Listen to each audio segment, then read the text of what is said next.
Welcome back, students. So here we are with our last equation of motion, that is the third equation of motion, which is the very important one. So the third equation of motion is the position velocity relation. In this relation, time is not there. We don't have time. In the first equation, velocity time, वहाँ पे भी time था. Second one, position time or distance time, there also was time included. इस वाली equation में there is no time. So here is the equation, which is 2as is equals to v square minus u square. Again we will repeat, एक बारी दोबारा remember कर लेते हैं, recall कर लेते हैं. Here a is the acceleration, s is the distance or the position, v is our final velocity and u is our initial velocity. अगर आपको पेपर में क्वेश्चन आता है to derive the position velocity relation, so you have to derive this.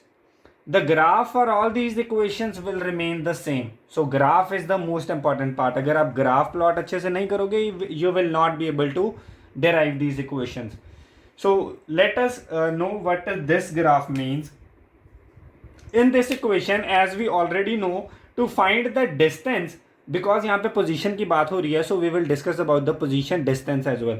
So to find the distance in the second equation, हमको पता था to find distance we need to find the area under the graph. So in the second equation we have divided this area, कौन सा area, OPNR, into two parts. कौन कौन से दो parts थे वो? The part was area of triangle plus area of rectangle.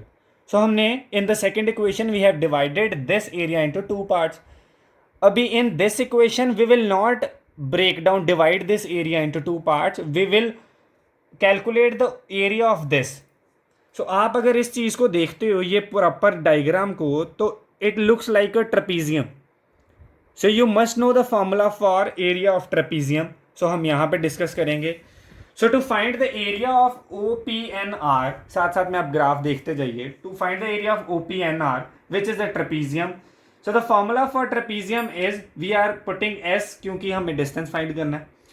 So the area of trapezium, the formula is sum of parallel sides into height divided by 2, or 1 by 2 into sum of parallel sides into height. So if you watch this area, अगर आप यहाँ पे देखते हो in this graph, so the parallel sides are PO and NR. So these are the two parallel sides. So we will add these two parallel sides, and what will be the height? So the height is represented by OR, या फिर आप OR ले सकते हो, और either you can take PQ as well. So we have the parallel sides PQ, PO and NR, and the height is denoted by PQ or OR. So we have written over here, the two parallel sides are PO and NR, multiply by the height OR, आप PQ भी ले सकते हो, कोई issue नहीं है, same ही रहेगा, divided by 2.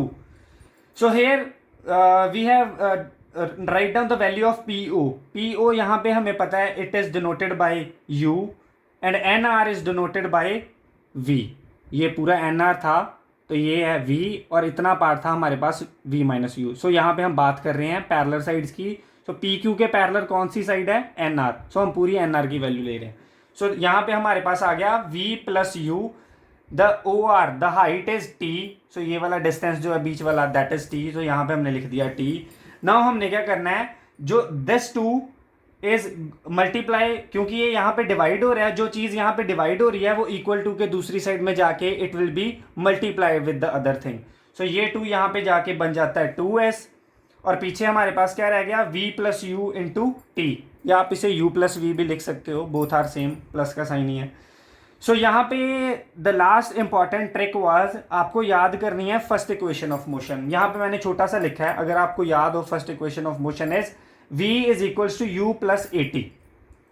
So you have to find the value of t from this equation, from first equation. क्या find करेंगे हम, देखो at को यहीं पे रहने देंगे, u will be goes to the other side, और यहाँ पे ये जाके हो जाएगा subtract. So we get v minus u is equals to at, क्योंकि हमने u को इस यहाँ पे लाके माइनस किया है. Now we will shift the a, जो यहाँ पे मल्टीप्लाई हो रहा है, on the other side वो जाके हो जाएगा divide. So this is the most important part, आप इस चीज़ को ज़रूर ध्यान में रखें. हमने यहाँ पे t को एलिमिनेट करना था. To eliminate t, we have use the equation number 1 to find the value of T, और हमारे पास टी कितना आ गया, v minus U upon A. Now substitute the value of this T over here. तो अगर यहां पे आप ध्यान से देखोगे तो 2s is equal to v plus U already is there.